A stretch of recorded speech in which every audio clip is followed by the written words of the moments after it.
So, President Trump has reduced his 50-day deadline for President Putin to stop Russia's war on Ukraine. He's cut that to 10 to 12 days. Otherwise, Russia may face more sanctions, Russia's trading partners, secondary tariffs. Komsomolskaya Pravda accuses Donald Trump of having a primitive picture of events in Ukraine. On the original 50-day ultimatum, the paper says no one in Russia was going to accept the Americans' ultimatum.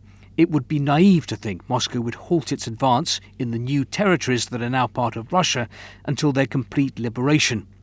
By new territories, the paper means Ukrainian regions seized and occupied by Russia, which Moscow claims to have annexed. Donald's cavalry charges are not understood by and cause irritation among many in the world. His concept of peace through strength may be suitable for resolving regional conflicts of lesser importance and intensity. But applying such a strategy to Russia, or say to China, can lead to the horrific world war that Donald himself wishes to avoid.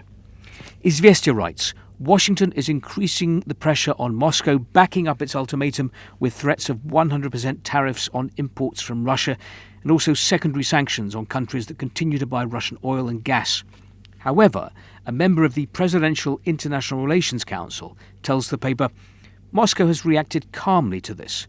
The ultimatum itself was not taken seriously, neither the 50 days nor the 10 to 12-day one. We are used to these kind of statements and reject them. This ultimatum does not add anything fundamentally new. It is aimed either at the domestic US audience or at European politicians who rejoice at any anti-Russian actions. Russian Senator Vladimir Jabarov tells the paper, ultimatums are usually presented to the losing side, which Russia is not. On the contrary, we are winning in the special military operation. Our position is a winning position. Why should we agree to an immediate ceasefire to satisfy Ukraine and its allies? Moscow has no intention of caving to pressure.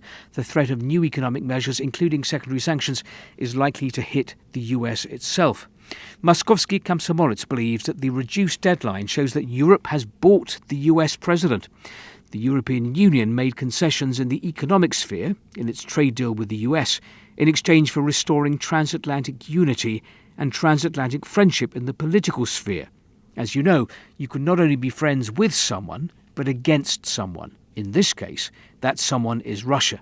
The paper goes on to argue, so what do we have at the moment? We have a Trump who is on a high from thinking how cool he is, from foreign policy successes. The US president believes he managed to wipe the floor with Iran and bring Europe and much of Asia to their knees in a tariff war. And we also have a Trump whose political Teflon has a hole in it. The abrupt way the US president has changed course on the scandalous Epstein case, trying desperately to divert attention from it, suggests that the case may have extremely unpleasant consequences for him. The front page of Nezavisima Gazeta, Trump says he's not interested in talking to Putin anymore. The US president cuts his ultimatum to the Kremlin by a month. Apparently Trump is dizzy from success, confident he'll be able to achieve his goal.